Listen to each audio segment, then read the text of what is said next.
Bonsoir à toutes et à tous, nous sommes le mercredi 16 mars. Merci de nous retrouver pour cette nouvelle édition du 7-8 le journal. Comme chaque jour, nous revenons sur votre actualité locale, entourée de nos invités, mais également des journalistes de la rédaction. Tout de suite, on commence avec les titres de cette édition. L'enfance créateur, c'est le thème de la nouvelle semaine de l'enfance. À Élancourt, des ateliers, des moments d'échange parents professionnels sont proposés. Nous avons suivi un atelier dédié à la motricité. Vieillir chez soi, est-ce encore envisageable? Témoignages de personnes âgées, mais aussi des auxiliaires de vie. Véronique Châtel, journaliste yvelinoise, a mené l'enquête durant 3 ans. Son ouvrage vient d'être publié. Elle est l'invitée de ce journal.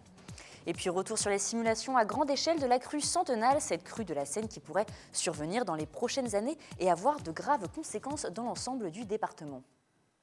Et une information pour commencer ce journal, hier soir à Plaisir, le corps d'une femme de 54 ans a été découvert à son domicile par son mari. À son arrivée, l'homme a découvert son fils présent sur les lieux. Selon des sources policières, une bagarre entre les deux hommes aurait éclaté avant que le fils ne prenne la fuite, ce qui fait de lui le principal suspect de cette affaire. L'homme est actuellement toujours recherché. Et la 6e semaine de l'industrie se poursuit. Aujourd'hui, la Chambre de commerce et de l'industrie de Versailles a organisé une table ronde sur la transformation des usines et des entreprises. Au programme de cette matinée, une séance de questions-réponses avec les sociétés yvelinoises, dont les responsables de PSA Poissy et de l'école ingénieur Estaca. L'événement a attiré des demandeurs d'emploi en phase de reconversion et surtout des étudiants. Ils étaient une quarantaine à avoir assisté à la conférence. On écoute Jacques Ampinet, élu à la Chambre de commerce et d'industrie. Il était au micro de Mickaël Alemidoro. Je peux vous dire que ça nous fait grandement plaisir puisque, hélas, quand on parle de l'automobile, c'est souvent d'une manière négative en termes de licenciement et autres. Et là, voir des jeunes qui se destinent et qui sont intéressés par la filière industrielle et ces nouvelles technologies, notamment dans le cadre de l'usine du futur, je peux vous dire que oui, nous, Chambre de commerce, ça nous fait grandement plaisir. Et du 14 au 18 mars, c'est la semaine de la petite enfance. La ville d'Élancourt organise pour l'occasion des portes ouvertes et des ateliers dans ses établissements autour du thème de l'enfant créateur. Hier, c'était la crèche Le Petit Prince dans le quartier de la Villedieu qui accueillait parents et enfants pour évoquer la motricité. Mélanie Poquet pour ce reportage. Une simple boîte en carton et pourtant, Lucas s'amuse avec sa maman. Un matériel tout simple qui aide au développement de la motricité des plus petits. Pour le coup, la tranche d'âge de la crèche, c'est toute l'évolution. On le voit vraiment, je veux dire, à partir du moment où il rampe et que justement, toutes ces hauteurs de tapis, je veux dire, de structure ou même, je veux dire, de mousse, va être intéressante parce que je voyais Ambre tout à l'heure qui montait et descendait du matelas. Elle va répéter plusieurs fois pour mesurer ses capacités, ses sensations. Pour voir comment Eden pouvait se débrouiller avec le matériel qu'il y avait à la crèche et que pour nous ensuite à la maison on pouvait aussi essayer de faire pareil et puis c'est bien aussi d'être entouré d'une équipe de professionnels. C'est notre premier et c'est vrai que ça pourrait vraiment nous aider pour après l'aider lui dans son évolution. Pour sa première participation à la semaine de la petite enfance, la commune d'Élancourt a choisi d'ouvrir les portes de ses établissements aux parents. Jusqu'à présent, les crèches étaient relativement ouvertes de façon très, très facile aux parents, mais on s'est dit que c'était une belle façon effectivement de compléter notre label Ville Amie des enfants et de partager encore davantage avec les familles. C'est une politique très importante. Nous accueillons aujourd'hui sur cette structure quelque chose comme 450 enfants. Nous avons de véritables professionnels. La commune organise aussi une conférence sur le jeu chez l'enfant de 0 à 3 ans, animée par des psychologues et des psychomotriciens. Et troisième épisode de notre série de reportages consacrés à l'artisanat. La semaine de l'artisanat se poursuit jusqu'au 18 mars. Je le rappelle, l'artisanat est la première entreprise de France et cette semaine est donc l'occasion de rendre hommage à nos artisans. Hier, nous vous avons fait découvrir la peinture sur porcelaine. Aujourd'hui, nous allons nous intéresser aux bijoux. À Morpa, Frédéric Valentin s'est lancé depuis 2 ans dans la création de bijoux au filigrane d'argent. Camille Lambert est allée à sa rencontre. Elle nous raconte son histoire. Regardez. J'aime beaucoup les papillons. J'ai fait des pièces, des piques à cheveux pour le moment et je suis en train d'en décliner un en broche. Torsader les courbes puis les fixer, un geste que Frédéric répète de nombreuses fois pour créer ses bijoux. La soudure est réalisée à l'aide d'un chalumeau avoisinant les 1000 degrés. Sa technique, le filigrane d'argent. On travaille à partir de fils d'argent de différentes sections, de différentes tailles. Et en fait, on va créer une structure que l'on va remplir d'ornements en fil d'argent. Frédéric a fait une partie de sa carrière dans l'ébénisterie avant de se lancer dans la création de bijoux en 2013. Alors qu'elle apprend le travail de la pâte de métal, elle a le coup de foudre. J'ai découvert chez ma prof un bijou en filigrane en fait. Et j'ai été subjuguée par le bijou, par la finesse de ce travail. Et ça m'a donné envie d'apprendre cette technique. Selon l'enseignement, les formations en bijouterie peuvent aller de plusieurs semaines à plusieurs années. Peu pratiqué en France, le travail du filigrane d'argent est un art très ancien mais peu enseigné. Frédéric a dû suivre quelques jours de cours en Suisse. C'est ce savoir-faire qui caractérise ses bijoux. J'aime le côté unique de la création en fait. Je reproduis très très rarement un bijou. Et quand on me demande, voilà, de temps en temps, il y a un client qui flash, notamment sur cette bague. Je lui refais une bague dans l'esprit, mais jamais complètement la même. C'est très important, c'est un peu ma signature en fait. En parallèle de la création, Frédéric dispense des stages pour transmettre sa passion. Elle se dit aujourd'hui épanouie dans son travail. Le papillon est prêt à s'envoler. Il est temps à présent de passer à notre entretien du jour. Ce soir, nous allons parler d'un problème de société, celui du vieillissement de la population et de l'importance des auxiliaires de vie auprès des personnes âgées. Pour nous en parler ce soir, Véronique Châtel, bonsoir. Bonsoir. Vous êtes journaliste et auteur du livre « Reportage sur les auxiliaires de vie à domicile » intitulé « Je veux vieillir chez moi » et publié aux éditions Scrinéo dans la collection Les Carnets de l'info. Donc ce livre est fait de portraits, d'interviews, de témoignages et de spécialistes du grand âge. Voilà. Qu'avez-vous voulu montrer à travers ce livre ? J'ai eu envie d'incarner ce que signifiait l'expression vieillir chez soi. Il y a beaucoup de personnes par opposition, beaucoup de personnes âgées, notamment, qui par opposition au projet de peut-être un jour vieillir dans une maison de retraite, disent moi j'espère que je vais vieillir chez moi. Et donc c'est un projet aussi des pouvoirs publics. Vieillir chez soi coûterait moins cher, coûte pour l'instant, mais bon, moins cher que vieillir dans un EHPAD.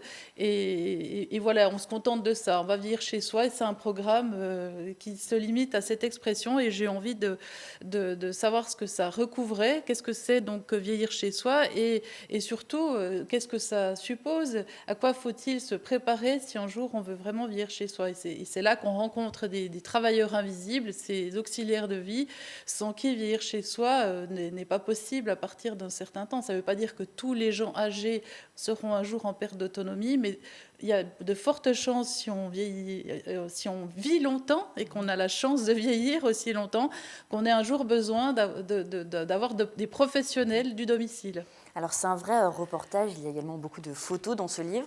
Vous avez mis 3 ans dans cette enquête avant de publier le livre. Comment ça s'est un petit peu déroulé ? Comment vous avez pris vos contacts ?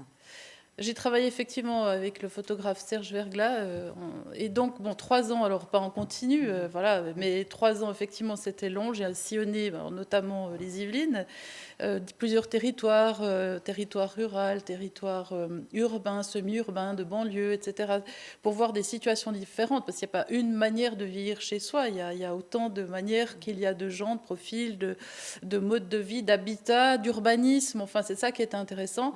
Donc j'ai travaillé avec des associations ou des structures privées de services à domicile qui m'ont mis en contact avec des professionnels qui voulaient bien montrer ce qu'elles faisaient. Puis je suis entrée au domicile de personnes âgées qui aussi ont accepté de se livrer comme ça dans ce moi-peau que représente le domicile. Et j'ai été très contente en tout cas de découvrir la complicité de ces professionnels du domicile qui se sont prêtés à montrer ce qu'elles faisaient et qui ont assez vite compris que dans l'observation d'une prise en charge, d'une aide au ménage, aide à la toilette, etc., ce que je cherchais à comprendre, c'était l'engagement qu'elle mettait au-delà de je pousse le balai, je nettoie un évier. Il y a tout un regard, une adaptation au lieu de vie, un engagement de sa personne dans ce qu'elle découvre à un moment J, parce que chaque jour est un jour différent. Enfin, voilà, donc c'est pour ça que ça a été long. Il a fallu tisser aussi des liens de confiance et gagner ces confiances. Parce que c'est vrai que quand on pense à vieillir chez soi, donc voilà, à domicile, on pense également à la solitude. Ce que vous avez voulu montrer justement, c'est qu'avec ces auxiliaires de vie, finalement, la solitude est un petit peu comblée. Oui, c'est vrai que beaucoup de structures du domicile souhaitent vendre du service et non des professionnels humains. Enfin, on est dans un monde où la silver economy aussi prétend qu'on pourrait vieillir sans avoir recours à de l'humain. Il suffirait d'être connecté pour pouvoir pallier à toutes sortes de défaillances, etc. Or, j'ai rencontré des tas de professionnels du domicile qui disent être accueillis comme le soleil, d'être, en tout cas, d'être nommés mon soleil, ma bonne fée, etc. et qui se trouvent très valorisés dans leur travail par le sentiment d'allumer la petite étincelle dans l'œil, enfin de réenclencher comme ça la flamme de la chaudière de toutes ces personnes qui sont pas forcément qui sont pas forcément dans la solitude, mais qui sont en tout cas dans une forme d'isolement social pour beaucoup, parce que voilà, plus on vieillit, plus se déplacer, se mouvoir est compliqué, prendre les transports, etc. Donc effectivement, souvent ces professionnels sont des sentinelles comme ça et de la vie et sont des passerelles entre ces domiciles un peu ouatés, un peu retranchés et la vie de l'extérieur qui bat son plein. C'est aussi difficile qu'on pense à vieillir chez soi parce qu'il y a notamment une question financière, une préoccupation financière que les familles pensent parfois ne pas pouvoir forcément assumer. Oui, c'est sûr que avoir recours au talent, au savoir-faire, au professionnalisme de ces travailleurs du domicile implique, en tout cas si on souhaite souhaite toucher une allocation de perte d'autonomie, l'APA, il faut montrer et faire preuve de besoins particuliers. Donc effectivement, il y a tout un processus administratif qui est bien normal. Il faut que les besoins qui ne peuvent plus être effectués par les personnes elles-mêmes soient évalués, etc. Donc alors les gens qui ont montré patte blanche d'une certaine manière touchent une aide qui ne va pas forcément payer l'intégralité des personnes qui vont venir au domicile et qui va en tout cas les soutenir. Mais ce que je constate, c'est que on est encore dans une société où les gens ont du mal à demander de l'aide et ont du mal à envisager que demander de l'aide, ça n'est pas honteux, il n'y a pas à se sentir coupable, et que finalement, demander de l'aide ou ne pas en demander, ça n'est pas qu'une question financière. Enfin, ça l'est, mais pas que. Et c'est aussi des choix à faire à un certain moment. Je pense qu'on peut se dire, quand on anticipe son vieillissement, enfin, si on pense qu'on vivra longtemps, on peut aussi se dire qu'à un moment donné, on aura besoin d'une aide et que ce sera peut-être plus confortable plutôt de devoir se contenter peut-être que de 2 heures par semaine d'une auxiliaire de vie, se dire qu'on financera soi-même une 3e heure pour un temps de lecture, de balade, etc. Que ça fait partie, finalement, on a cette chance de vieillir longtemps parce qu'on vit longtemps de plus en plus. Donc, essayons aussi de nous donner des moyens de financer. Donc, c'est en fait la question des finances, est à la fois, elle questionne la société dans son ensemble, les institutions, les pouvoirs publics, mais elle questionne aussi les individus. D'autant plus qu'on ne peut pas demander aux aidants, comme on disait, à la famille, de pallier à tout. C'est insupportable sinon. C'est donc un problème de société. Je le rappelle, vous êtes yvelinoise, parce que vous venez d'Elancourt. Vous avez également interviewé des acteurs locaux et politiques dans ce livre. On apprend notamment que l'urbanisme, c'est aussi des facteurs, parfois qui peut être compliqué pour pouvoir rester chez soi et vivre longtemps dans son propre domicile. Ah oui, complètement. Et c'est vrai que le bassin de Saint-Quentin-en-Yvelines, qui est ponctué de petites résidences pavillonnaires où les gens ont été très contents de vivre comme ça, à l'abri et loin du bruit, etc. On peut se retourner un peu contre eux et finit par ressembler à une forme de tombeau. J'ai rencontré des gens très âgés qui vont bien, sauf qu'ils ne peuvent plus utiliser leur voiture, sauf que effectivement, il n'y a plus de bancs, il n'y a pas de bancs publics pour aller de chez soi au supermarché marcher, par exemple, à la supérette et pouvoir s'asseoir, faire des pauses, enfin bref. Donc effectivement, c'est très important dans le vieillir chez soi. Enfin, en tout cas, si les pouvoirs publics souhaitent que les gens choisissent, prennent cette option pour leur vieux jour, d'adapter l'urbanisme et de faciliter. Enfin, ça n'est pas qu'une question personnelle, vieillir chez soi. Donc c'est vraiment une question de politique beaucoup plus globale. Est-ce que vous pensez qu'actuellement, le gouvernement, les politiques françaises prend suffisamment en compte justement cette problématique ?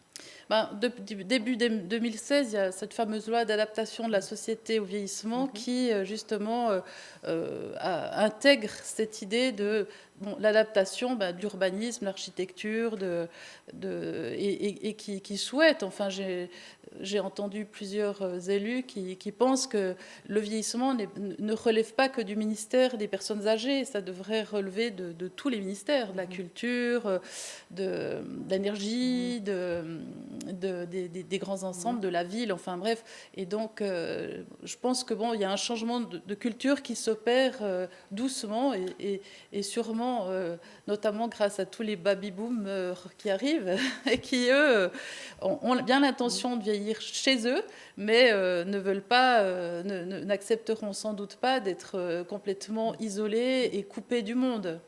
Alors c'est un très beau livre, il y a beaucoup de photos, beaucoup d'illustrations. Ici on voit vraiment des vraies histoires d'amitié, un lien intergénérationnel entre justement les aidants, les auxiliaires de vie, aussi les personnes qui ont décidé de rester vivre à leur domicile. Je le rappelle, Je veux vieillir chez moi de Véronique Châtel est publié aux éditions Scrinéo dans la collection Les Carnets de l'Info. Merci beaucoup d'être venu sur notre plateau et d'avoir répondu à nos questions. Tout autre sujet, à présent, du 7 au 8 mars 2016, la ville de Paris organisait en partenariat avec l'Union européenne son premier exercice zonal de gestion de crise, baptisé EU-SECANA, un exercice qui visait à simuler la gestion d'une crue majeure de la Seine en Île-de-France. Dans ce cadre, un exercice de sécurisation et d'opération de dépollution a été organisé à Limay, dans les Yvelines, un test grandeur nature qui a mobilisé 87 partenaires franciliens, publics et privés. Regardez ce reportage réalisé avec des images gracieusement données par Evelyne Première. Sortie de son lit, la Seine a aujourd'hui atteint un pic de crue de 8 mètres. Conséquence, sur la zone portuaire de Limay, un camion avec nacelle s'est abattu sur des camions-citernes contenant des produits chimiques, ici du chlore et du gasoil. Ce scénario catastrophe est en réalité un exercice grandeur nature, un exercice de dépollution que la France va mener conjointement avec l'Union européenne. Sur un exercice de ce type, c'est de s'entraîner avec nos collègues des unités de sécurité civile françaises qui possèdent d'énormes moyens capacitaires et de travailler ensemble, et s'entraîner dans un deuxième temps avec nos collègues européens. Alors, comparer le matériel, utiliser, mettre en œuvre et en pratique le matériel des pompiers français, des pompiers européens. Et aussi, il y a la barrière de la langue qui fait qu'il y a un exercice de difficulté supplémentaire qui doit nous obliger effectivement à s'entendre pour mener au mieux l'opération. Pour cette opération, 4 pays ont répondu à l'appel, l'Italie, l'Espagne, la République tchèque et la Belgique. L'enjeu, travailler ensemble et rapidement pour éviter toute contamination. Ernest, lui, dirige l'équipe espagnole. Il y a une équipe qui s'en occupe de l'intervention pour faire la reconnaissance, l'intervention. Il y a notre petite équipe qui s'en occupe de la décontamination. Le matériel, les détecteurs sont les mêmes à peu près. Mais on ne change presque rien. Un peu la procédure initiale, le mode de magasin, mais la procédure pour la reconnaissance et tout, c'est pareil. Au final, l'opération est un succès. Une coordination qui a prouvé l'efficacité du plan d'action européen. La dernière grande crue de la Seine date de 1910, mais constitue aujourd'hui un risque majeur que la région sera amenée à connaître. Il est temps à présent de passer à notre chronique. Pour ce soir, nous accueillons Mélanie Poquet. Bonsoir Mélanie. Bonsoir, alors Florence. ce mercredi, dans la chronique, il va être question de mobilité durable puisqu'un projet est en cours à l'université de Versailles, Saint-Quentin en Yvelines. Le projet Mobisphère est actuellement en test, mais pourrait bientôt être mis en place à grande échelle. Oui. Alors, pour préciser déjà, l'UVSQ, c'est 6 unités de formation de recherche, un observatoire, l'OVSQ, une école d'ingénieurs, 2 IUT et autres établissements, soit 13 sites éparpillés à Saint-Quentin en Yvelines, Versailles, Vélizy, encore Rambouillet ou Mantes-la-Jolie. Et c'est ce qui a intéressé la région qui est à l'origine du projet pour développer donc des solutions de mobilité durable. L'un des premiers éléments développés, c'est l'autopartage qui peut être associé à du covoiturage. Écoutez, Romain Coursier, il est chef du projet chez D-Ways est donc membre de Mobisphère. On trouve vraiment que c'est l'association covoiturage plus autopartage qui est le plus pertinent, parce que ça permet déjà aux locataires de diviser les frais d'une location de voiture sur un autopartage. Et c'est quand même c'est assez facile pour un étudiant de trouver quelqu'un qui est dans la même classe ou qui mange tous les jours à la cantine avec lui comme compagnon de route. Alors on sait, Mélanie, les campus universitaires sont de plus en plus grands. L'université de Versailles-Saint-Quentin en Yvelines, c'est 20 000 étudiants, ça fait du monde. Comment trouver un covoitureur ou une voiture à louer? Alors pour le moment, Mobisphère est encore à l'état de projet. Il faut donc passer par le site de la société D-Ways. Un formulaire est à remplir sur une page dédiée à l'université. L'étudiant intéressé indique le campus auquel il est rattaché et le propriétaire qui souhaite mettre à disposition son véhicule décide du montant de location. La société prend une commission de 20%. Est-ce que tous les campus vont être concernés? Alors, vont être, parce qu'on est dans le projet. Par contre, pour le moment, c'est le campus de l'UFR des sciences basé à Versailles qui est le site pilote. Des professeurs et étudiants travaillent sur le projet. Tous ces acteurs se rencontrent 1 à 2 fois par mois pour des réunions de copilotage. Pour le moment, on a parlé des déplacements en voiture, mais il y a aussi les modes de circulation douce, on le voit à l'écran. Et l'UFR des sciences a mis à disposition depuis 2014 100 vélos. L'emprunt est gratuit, c'est sur une journée. Une charte est signée par l'étudiant ou le professionnel et il se voit remettre une clé à l'accueil de l'UFR. C'est Versailles Grand Parc donc, qui nous a subventionnés pour que nous puissions faire aboutir un projet qui nous tenait à cœur, à savoir donc l'achat de vélos, afin que le personnel de l'UFR et ses étudiants puissent aller sans problème vers le centre-ville, investir le centre-ville et donc rapprocher. Le but, c'était de rapprocher l'UFR des sciences de la ville de Versailles. Alors, il est aussi question du développement d'une plateforme. Une plateforme qui permettra de trouver un covoitureur, de louer une voiture, de mettre en location sa propre voiture, mais aussi d'échanger entre les étudiants. Parce que si l'objet de Mobisphère, c'est avant tout de développer la mobilité durable, c'est aussi de créer du lien entre tous ces acteurs. Ils sont très nombreux sur les campus. Ils se croisent tous les jours et parfois ne se connaissent pas. Les étudiants, les enseignants, les personnels administratifs. Écoutez à nouveau Romain Coursier. Aujourd'hui, on nous dit beaucoup, mais Facebook fait déjà ça. En fait, non, Facebook est un outil merveilleux, mais pour ça, c'est pas pertinent parce que on n'a pas, tous les étudiants n'ont pas tous les autres étudiants de l'UVSQ en contact ou en amis. Donc, si ils veulent faire un covoiturage ou faire la promotion d'une soirée ou ne serait-ce que vendre un livre de l'année dernière on va dire à ceux qui arrivent, Facebook ne le permet pas et notre site va le permettre. Et il y a aussi une initiative assez étonnante puisque des étudiants travaillent sur une cartographie des bâtiments de l'UFR des sciences. Le campus est grand et se découpe en plusieurs bâtiments. Cette cartographie a permis de développer un outil pour se déplacer sur le campus, voire carrément dans les bâtiments. Eh bien, à défaut d'avoir des voitures, voilà, ils pourront déjà se déplacer à pied avec un petit GPS cartographié. Tout autre sujet à présent, loisirs. C'était ce week-end, les passionnés de timbres se sont réunis. L'association philatélique de Maurepas a organisé son exposition annuelle, l'occasion de présenter leur passion et de montrer qu'elle n'est pas aussi vintage qu'on le croit. Patrick et Jacques de Dixmude pour ces images.